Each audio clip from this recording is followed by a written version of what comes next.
everyone, and welcome to the Western Spirit. So, today we have someone who is one of my favorite Americans, uh, Americans, people who live in America. I don't know if I'm still American, but whatever.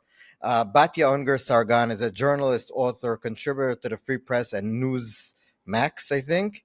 And Batya is an author of an amazing book, which we had her on when I went to America about a year ago, and we met. And so I wanted to have Batya back on with us to try to explain um, how America sees what's happening here. I saw Batya wrote a lot of stuff on X in the past few days about what she thinks the Trump doctrine is with regards to Israel and Iran. So, Batya, it's great to have you with us finally and seeing you for so long. Thank you so much for having me. I'm very honored to be here. My heart is, of course, Libi Mizrach, Vani Besof Ma'arav, as the poem goes. My heart is with you all and everything that's happening to my brothers and sisters in Israel. Thank you so much, Batya. And like we were just talking before that, we were planning this to speak, and the Iranians started like bothering us. So, but we're back. So tell us, what do you think is happening? Because we see just today, I saw President Trump tweeted in the morning, American time, Eastern time, that Iran and Israel should do a deal. Then, like an hour later, he speaks on to ABC News and says, "I'm thinking of maybe going in and helping Israel take out basically the nuclear program." Then we have a Reuters leak that maybe, we don't know if it's true, Trump told Israel not to take out the supreme leader. What's happening? How do you see all these things? What's happening? So I think the thing to keep in mind is that the president is trying to navigate a gesher tsar me'od, if you will, a very narrow bridge between, on the one hand, an isolationist wing of the far right of the MAGA movement, which has at times veered into blatantly anti-Israel territory, as in Tucker Carlson, for example. And then on the other hand, the interventionalist, neoconservative, and Israeli request and demand that the United States go, whole hog into this as a new war effort. The president is deeply anti-war. It's in every fiber of his being. Back in 2005, I was talking to an executive at a cable news channel who was telling me that Trump would call him on the phone and yell at him about the war in Iraq and say, "Why are you not putting people on who are saying this is so stupid? This is such a waste of money. I can't stand to see these young men dying. This is not our war. This is not our business. Get out, get out." So he has been very anti-war for a very long time, much longer than most Republicans.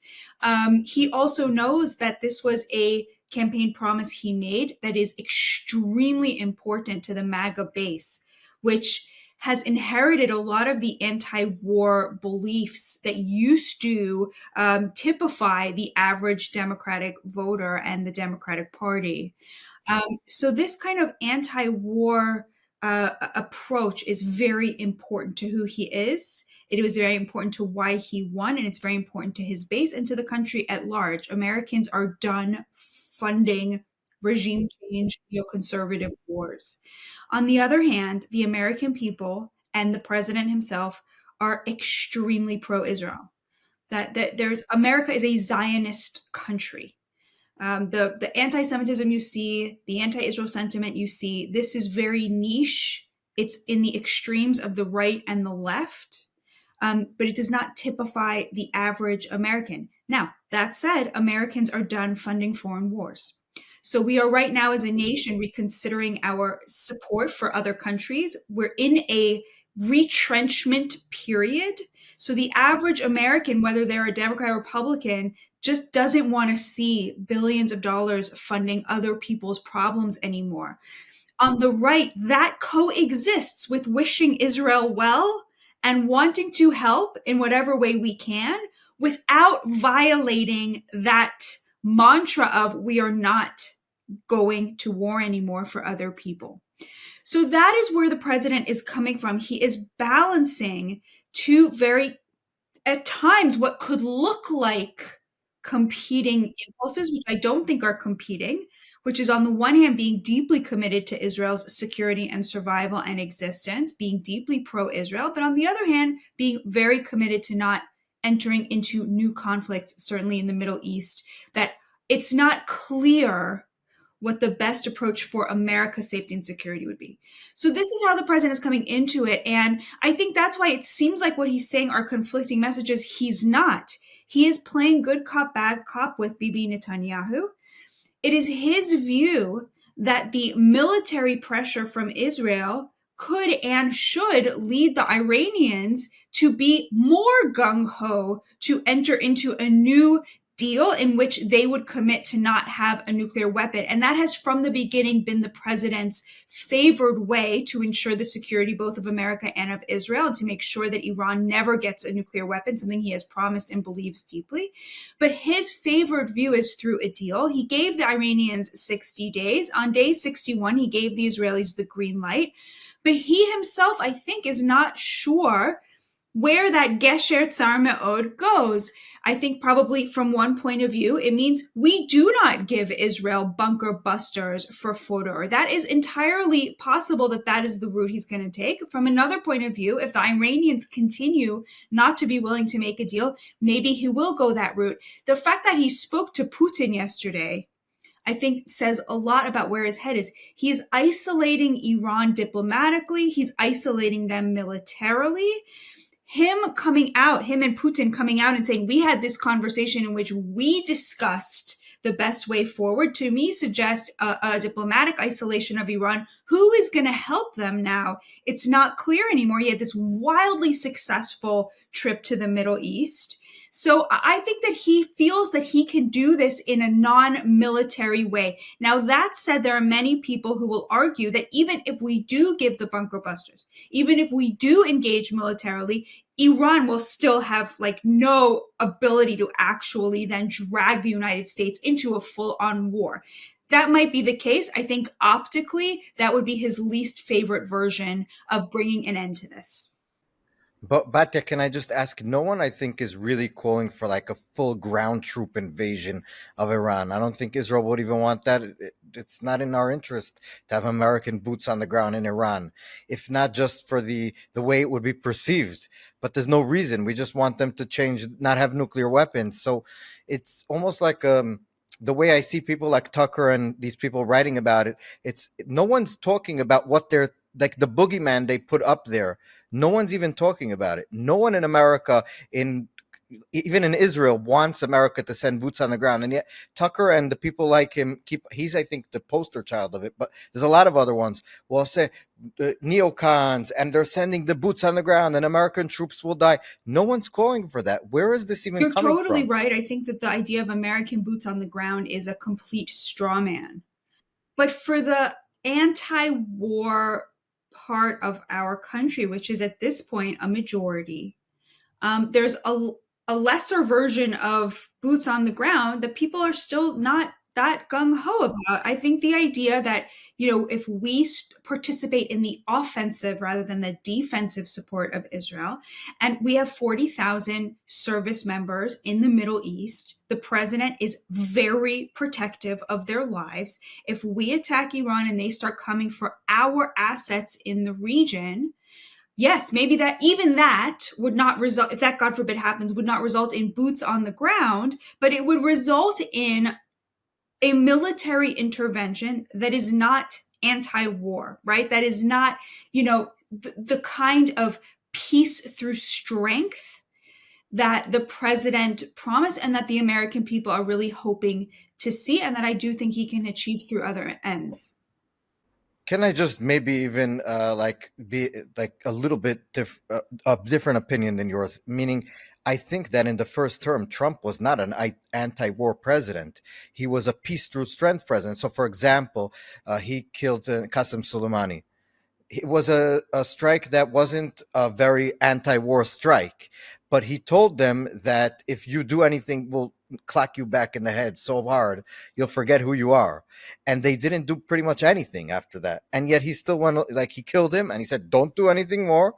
And there was nothing, and even at the time, if I remember correctly, Tucker Carlson was really going after the president at the time, and the president was very annoyed about it. And there's books written about that night. But my point is that I don't see Trump as an anti-war per se. He's very anti-intervention, anti maybe sending boots on the ground. But the peace through strength, you have to be able to use the strength when 100%. needed. You cannot get the peace if I you're not going to totally use the agree with strength. you. The question is, to what extent is Iran an active threat to the United States? So it is an America first peace through strength. That is what I think he is trying to gauge right now. And I think there are different ways to see it. I think he's being given conflicting opinions on that. And I think he himself is of two minds about it. On the one hand, they are very vocally call, death to America, death to Israel. On the other hand, the idea that they are an active, real threat to the United States right now, I think a lot of people are not convinced of that. They don't feel it in their bones. So it's funny because I myself feel of two minds about that. When I hear people saying, look, they're chanting death to America, they are chanting that. But do I feel that right now they present an active threat to me and my country folk? I don't. Now, of course, Israel is an ally. But I think the question of what allyship means is changing right now. Oren Cass has a really, really beautiful piece on his Substack right now about this. And just, what it means to be America first is both that we expect to be giving less to our allies, but also we expect to be controlling them less. We expect to be asked our opinion less. We just don't want that responsibility anymore. We want to focus on our own people and on our own interests right now. And with Israel, our interests are frequently aligned, but they are not identical.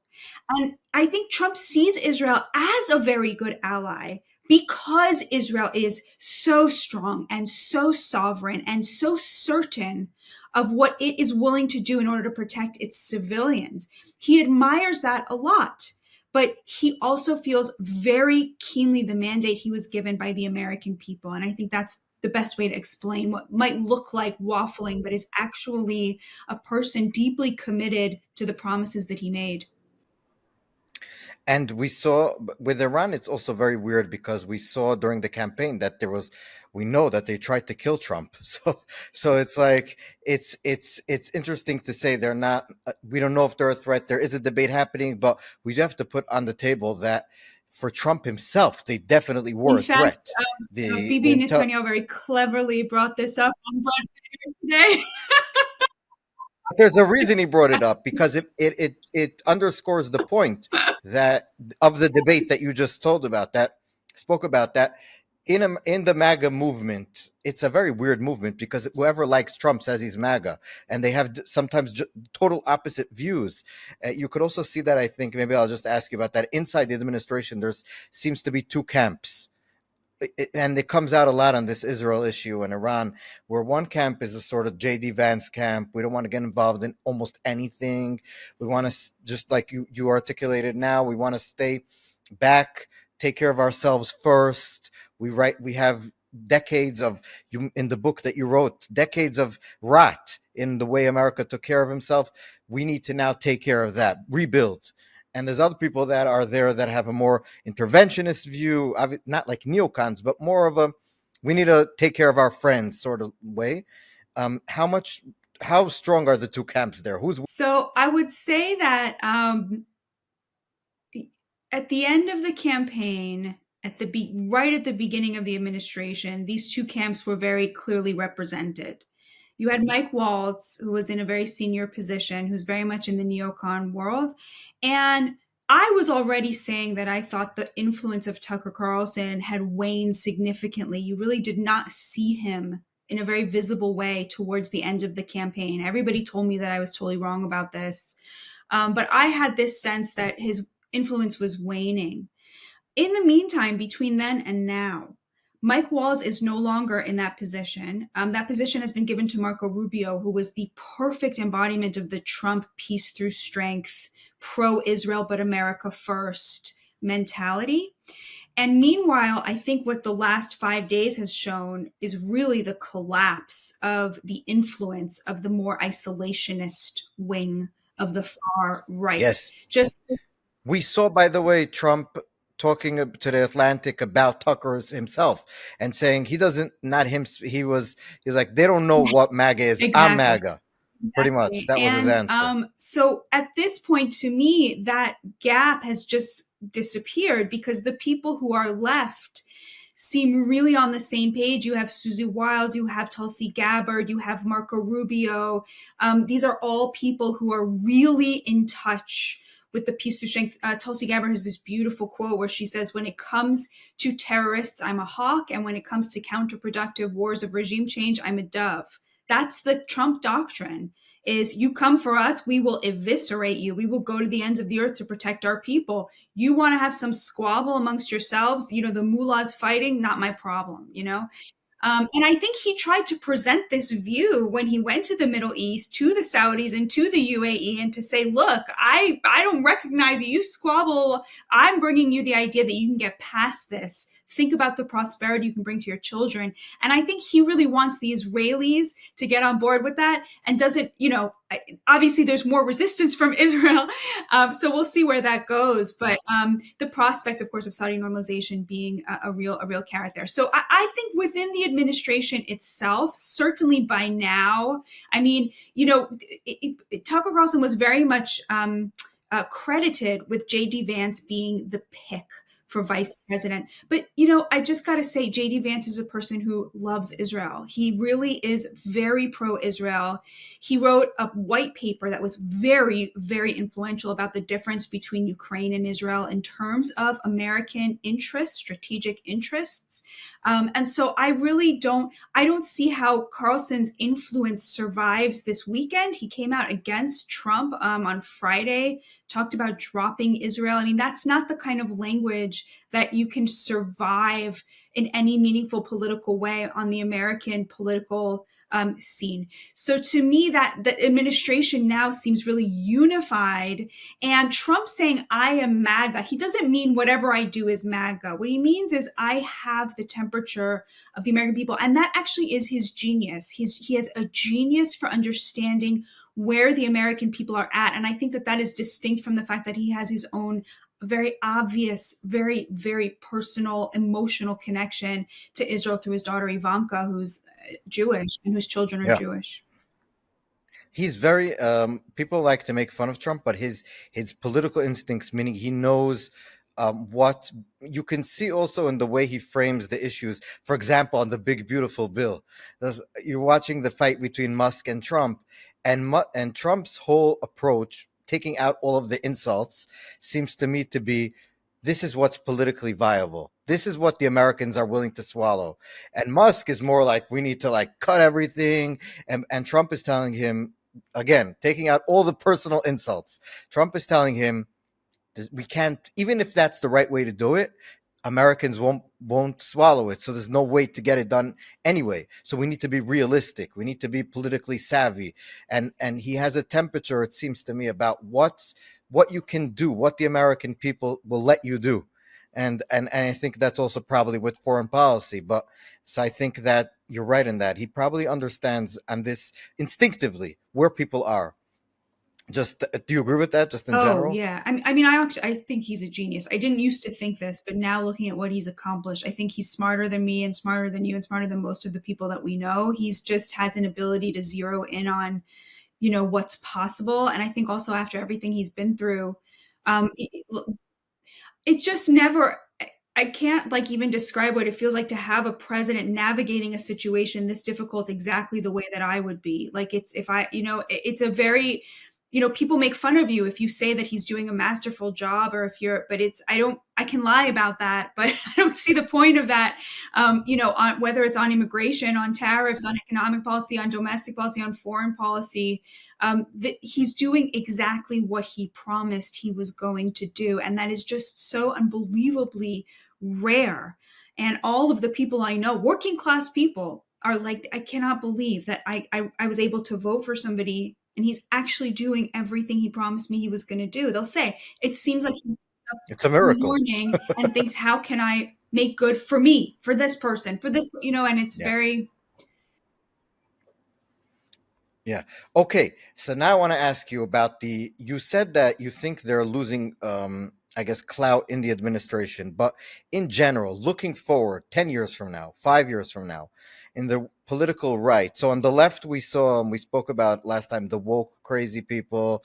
The Democrat Party seems to not be able to even like be smart politically. Like, just distance yourself to win an election, even if you believe all this garbage. Just do it to win, but they can't do it. I don't think they have it psychologically in them. It seems to me there's like a Fetterman. You had to have a stroke to be normal in the Democrat Party, but but the Republicans seem to have a sort of split between um, this Tucker wing. I used Candace Owens wing.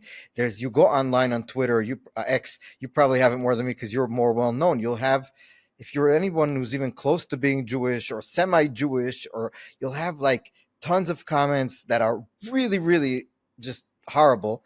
And people in Israel get, why are you for free speech? I actually like it because you're able to see what these people think, and it's all out in the open. Whereas in the past it wasn't. But where, how, being Jewish in America, where is the Republican Party going from here in 10 years' time towards Jews? So it's possible that they will allow the ascendancy of these kooks, that they will pick some by, by some fluke, pick some person, and they'll have to get a spanking over this and realize that you cannot win with the American people if you're perceived as anti-Semitic.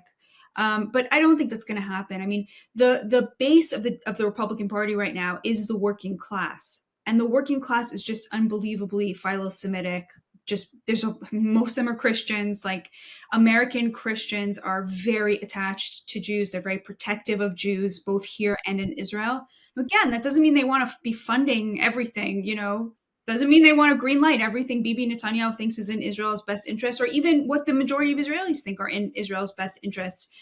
We can have a conversation about aid to Israel. In fact, there's a very interesting conversation. I wrote about it for the Free Press happening within Israel about moving from aid to trade. Maybe it's not great to be a client state, when you're so wealthy and have the ability to really take care of yourself. So but I just don't see that happening. Anti-Semitism in America is an elite phenomenon. I mean, these people you mentioned, Tucker Carlson, Candace Owens, these are elites. And it's elite on the left, it's elite on the right. The vast majority of Americans are horrified at the concept of anti-Semitism.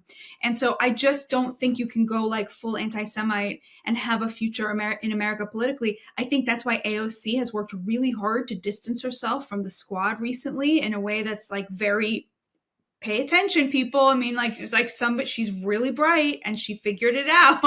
But on the right also, it's so marginal. And even some of the biggest influencers on the right who started out, tweeting right when Israel attacked, they were tweeting this article that said, Netanyahu attacks Iran in defiance of Trump, right? Which was their sort of wishful thinking. You've seen them have this kind of evolution of like, okay, well, what's Trump? They don't want to break from Trump because they know that Trump is like, the cheese, right? Exactly. And so even though they have sort of, there's the instinct to follow the Twitter likes and the YouTube likes, which are, by the way, global, they're not American. You can look at Trump as like the North Star of where American public opinion is and be like, that's what it is. So he is a great check on insanity on, of global YouTube, Twitter audiences. So I really don't feel like, I mean, first of all, JD, who is considered to be like the most, I guess, like of the like the closest to the isolationist wing, is himself very pro-Israel. I just want to keep. It's really worth going back and watching his interview with Theo Von that he did like 2 weeks ago. I love Theo Von, but he's just so wrong on Israel. He had Candace Owens on, totally broke my heart. And he said to JD, they're committing genocide in Gaza. And JD just very patiently explained to him why he didn't see it that way. And it was just a masterclass in how to have how to talk to somebody who is in your coalition, who just doesn't, for whatever reason, like the Jews very much. And he, like that, just watch that. You can see he truly believes it. And if he doesn't truly believe it, he gets that, like, politically, like, there's just no, you can't really turn on Israel and turn on the Jews and expect to get anywhere in this country. And I think to Israelis, it feels really hard to accept that because you're interpreting America through Twitter and through YouTube and through the hate that you get. But that hate is coming from, the Muslim world globally. It's not actually coming from the United States. This country, it remains very, very pro-Israel. And again, that doesn't even mean that, like, if they're looking at Gaza, that they're at this point in the war going to still feel more sympathetic to Israel. I mean, I'm sure all of us had that moment at which we were like, okay, I mean, like, how much longer is this going to go on for, right? So I would just like urge people not to take that stuff too seriously. Always pay attention to where the majority of Americans are at. And like, there's just no future politically in this country for anybody who turns on the Jews. Even though we did, so the fringes are but getting maybe the larger, for example, I always use it to talk about the Haredim in Israel, that people say, oh, there's more Haredim in the army, but I say, yeah, there's more Haredim in general, so you're going to have a little bit more going into the army, but in general they're not going. It's the same thing, I think, in America. The fringes are getting bigger as the political scene is getting bigger. People, since Trump got into politics, everyone talks about politics. When I grew up in America, no one, at least where I was, no one spoke about politics, right? Now everybody wants to watch politics because Trump. So you'll have a lot of crazies more than maybe in the past. Is that like, so we saw the attack in DC and in Colorado. Is that something that you think is just the fringes? It's not something that we should think about in America as now being dangerous for Jews? Like the rise in anti-Semitism in America, such that it is all from the elites, and it's mostly about Israel. And I honestly think if Trump can pull this Saudi normalization off, and there will be some sort of like uncomfortable, but some sort of resolution to the Palestinian issue, which will come along with that in 2 years and 5 years, like God willing. It just, we don't know what the future holds. Like, he's really the kind of person who has a vision, and if that comes to fruition, we just don't know what that will mean. Israel is going to be getting much closer to new friends in its region, and is going to be much less reliant on the United States, I think, is what's sort of in the future, which, by the way, I don't think is great for the United States. I think we get a lot out of our relationship with Israel. But as Israel becomes less of a geopolitical weight or responsibility that the United States has, it will be seen more for what it is, which is an asset. And I think at that point, a lot of the angst around it that gets reflected back onto the Jewish community will really go away. And it will come back to what we had kind of like in the 60s and 70s. I really think that things are really shifting in a very interesting way, and we don't really know what, but I don't feel worried about Jews in America. I don't feel worried about the rise of anti-Semitism. Yeah. Wow, you're like the last Jew that believes that, because every Jew that I talk to is like, "What is happening?" And maybe we can just talk about the fact that in New York City, where I grew up in, the, I guess, leader in the Democrat primary to be the next mayor is a communist anti-Semite. So maybe you could explain to us what is happening. How is this even like a thing that the guy that's leading, I guess, in some of the polls, that at least that I read lately, is not, well, maybe because the number two is Cuomo, which is like he killed older people in New York and was like touching all these women, but the first one, the leader, is a Meshuggah. He's crazy. He hates Jews. It seems to me. It's like, did Jesse Jackson run for mayor or governor or something of New York? Probably he ran for Ran for president, president. He called New York Jaime Town. I mean, this is not a big deal. This guy's an but he's anti-Semite. leading. He doesn't like Israel. He's a Muslim. He believes there should be like one binational state, like many of the early Zionists. I mean, I'm not going to vote for him, but I do think that it's a little overblown. He would be a terrible mayor because he's a socialist, but I do think that like his impact on the well-being of Jews is like being wildly overstated. He's also not going to win. I mean, I can't imagine Black people voting for him. So what's going to happen is he might win the primary. He probably won't win the primary. Cuomo will win the primary. But even if he wins the primary, Cuomo and Adams are both on the general ballot as independents. So the only scenario in which he wins is if they split the normal people. And, I just kind of, I like the scenario in which that happens is kind of like far fetched, but also it's like, I mean, is he really that much worse than a lot of the kind of people who came before? I think this is being blown out of proportion. Yeah, like the over credentialed college elites who vote for people like him, they always vote for socialists. They hate Israel, so they love that he doesn't believe it should be a Jewish state. But I just feel like it's, has he said anything like actually anti-Semitic, or just that he thinks that he doesn't believe in ethno states, which is like it's not my view, but it's not exactly anti-Semitic. I mean, Well, I would just say that I don't know if he's. I haven't really. I didn't even realize that he's a crazy person. Like, let's just put the anti-Semitic stuff. Like, his views are crazy on the economy, on the way he sees America. He was protesting against Tom Homan and like screaming things at he's a him in middle typical when he went to. multiple credentialed child of a professor on the one side, a filmmaker, I believe, on the other side, who's like, an international, cosmopolitan who's, gotten degrees here. He's a very typical of that, cast, right? We all know them from when we were getting our education, whatever. And leading in the polls, like we're talking about 30% of 10%, so it's really like not significant, I don't think. And I don't think his impact is going to be significant. I mean, like I said, I'm not voting for the guy, but I think people are kind of overstating like how significant this is. I hope you're right. Let me just ask you lastly about the Democrats. So in America, you have a two-party system. At some point, well, I don't know if at some point, but as of now, there's the Republicans, which we basically just now spoke about the whole time about them, at least on the foreign policy front, and the fact that Trump is the leader, and all these groups are vying for his support in some way or another. And he's being, whether you like him or not, Americans pretty much are supportive of him. Meaning, when you look at the polls, he's not crumbling in the polls like some of them thought that he would be. He's pretty much supportive. His immigration policy seems to be wildly supportive by most, like even leftists support it, when not the crazy ones. And except for during the tariffs, there was a little bit of a dip. Now it's back up. He seems to be pretty much supported. Um, Way more than he was in the first term. I think he learned a lot of lessons. You spoke about that. But the Democrats, when you look at the polls, who's your next leader? AOC is leading.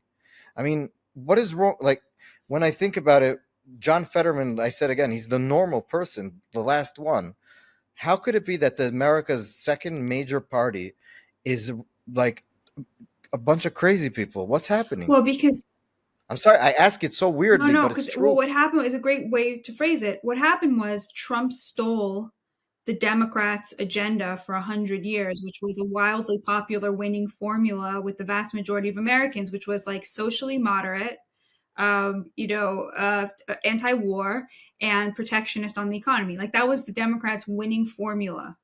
So there's one politician in America who thinks that abortions should be safe, legal, and rare, and it's Donald Trump. Okay, there's one politician in America who thinks like trans, absolutely not, gay, celebrate it from the rooftops, Donald Trump. That's the view of most Americans. Like these are the views of the vast majority of Americans. He's social moderate. He's not a conservative. Protectionist on the economy, control the border, tight labor market, raises wages for the working class, impose tariffs, get rid of all these free trade crap deals, protect the product of the labor of the American worker. And then on foreign policy, just absolutely no new wars. We're going to try everything before that, but we're going to protect you if it comes to that. I mean, that this was the Democrats' winning formula for 100 years, and Trump just stole it right out from under them.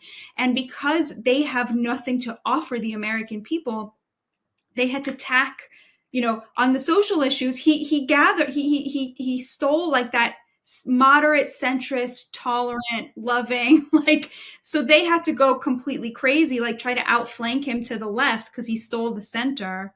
And then on the economy, he simply outflanked them to the left. So now they're tacking to the right. Suddenly you have them defending free trade and China. And then on the anti-war stuff, he outflanked them to the left. Suddenly they're like the forever war party. We must, fight till the last Ukrainian, right? So the reason they're crazy is because he literally stole their agenda, and they hate him so much because their over credentialed college elite base thinks that it's really, they cannot stand the idea that working class people would have a politician who's literally enacting stuff that's better for the working class than for the elites. So they had to oppose him. So they had to find kooky ways to oppose what was their own agenda.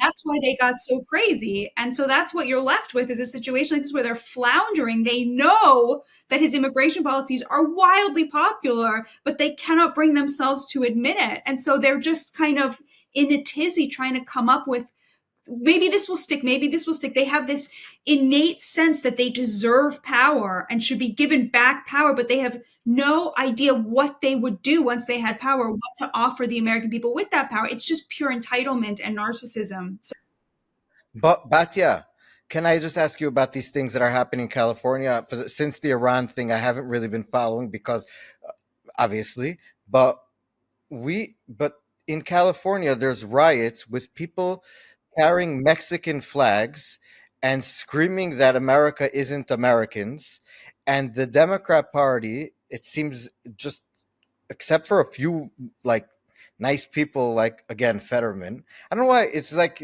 it's amazing. You have to have a stroke to be normal.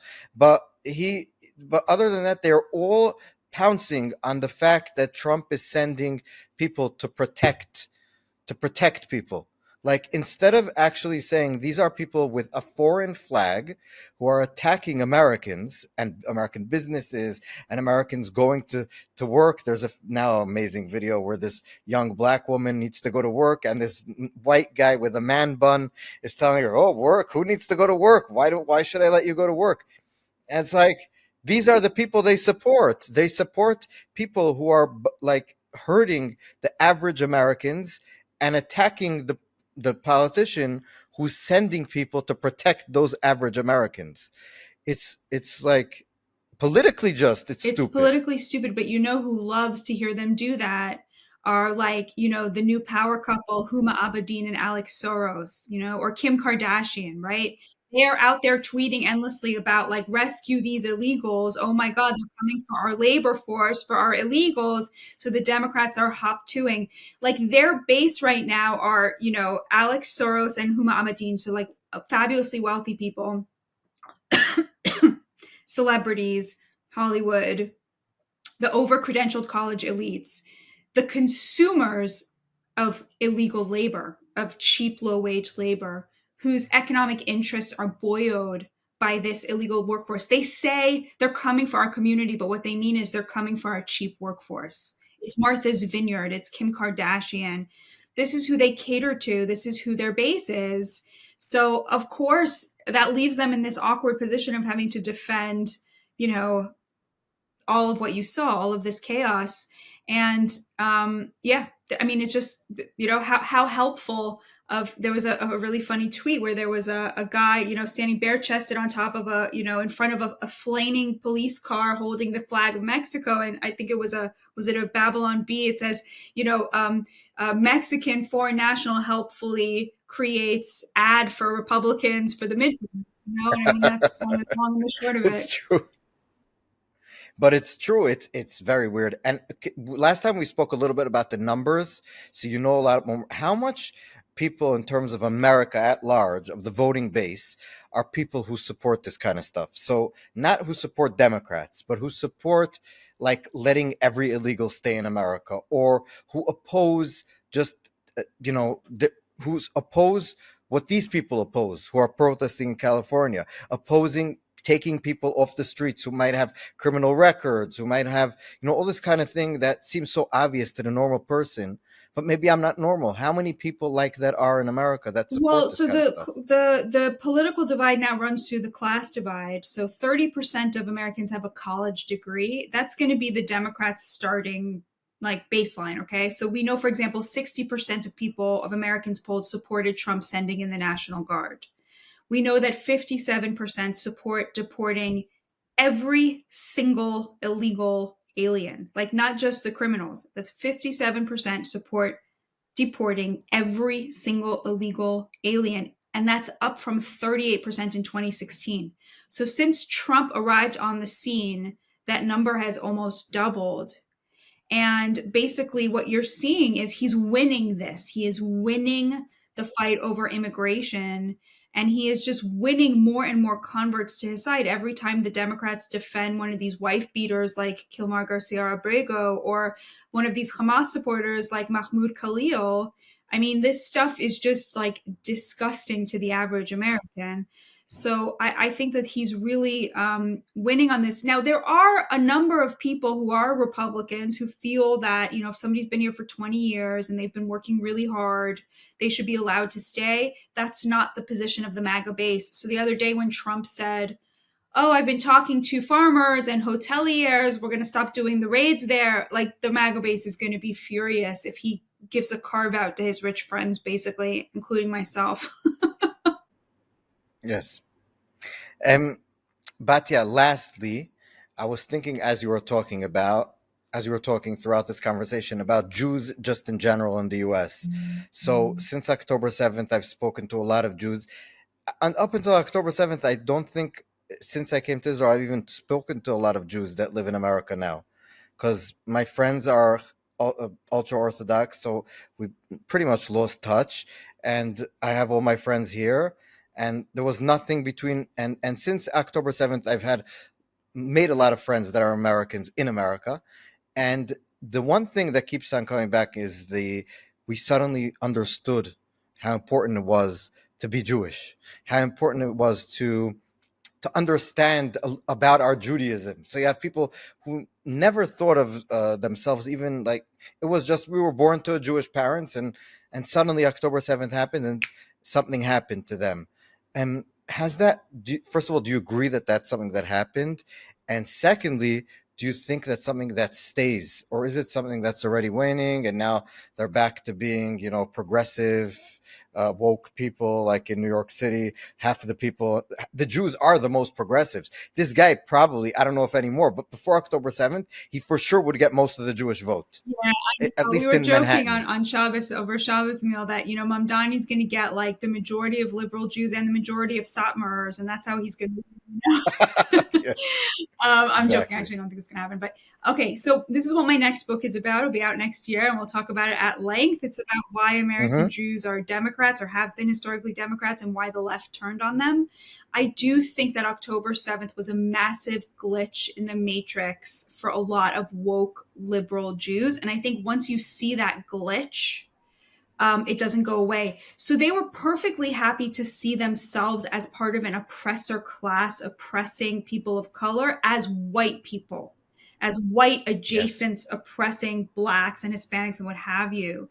But in their minds, Israel was always the oppressed in a region in which it was the victim of aggression. yes, Now, I don't at all buy that view of Israel, but that I think for many American Jews who were liberals and Democrats and leftists to their core, that was how they resolved the woke conflict vis-a-vis Jews. When October 7th happened and they realized that the entire woke oilam was like, no, no, no, no, no. As Jews, you are an oppressor. As Jews, you deserved it. The matrix glitched and they realized that this way of seeing the world is fundamentally despicable and horrifying. And a lot of them realized, wait a minute, it wasn't okay when we were talking that way about white people. They probably felt the way we do right now. Like, wait a minute, why? So I think for a lot of them, exactly. there was like it will have a lasting impact. But the more important lasting impact is that liberal Jews who are not Orthodox, 75% of them marry out. And after 2 generations, their kids no longer identify as Jewish. Whereas Orthodox Jews have 10 times more kids, and most of them stay in the fold.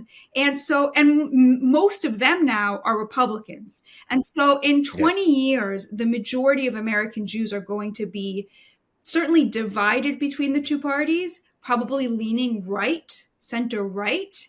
And so this whole phenomenon of, American Jewish leftism will have been pretty much extinguished by a combination of like anti-Semitism on the left and then just, intermarriage basically. So stay tuned for that book next year. And I'm excited.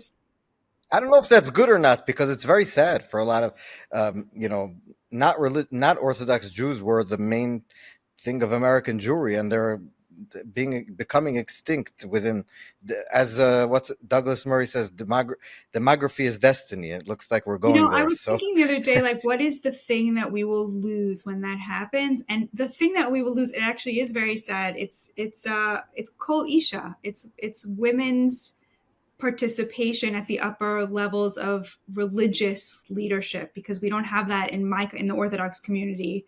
The religious leadership is mostly male. The voice of women within synagogue is much more marginal than in conservative and reform, and that is kind of mhm. tragic. That's something that we can talk about next time, because I think there is some Orthodox. Well, I was in Efrat, and there's Rabbi Riskin is making women to be part of the. I don't know about, they're not called rabbis because that's too controversial, but they're part of the Hanagat Kihila. So it's like they're in the Tfilah, and so it is something that could be changing over time. But Yeah, you guys let's are stay ahead tuned, of us like you on that said. for sure. That's for sure. Yeah. Yes. But on other stuff, we're not. So we'll talk about it next time. Batya Ungar-Sargon, as usual, very interesting, fun.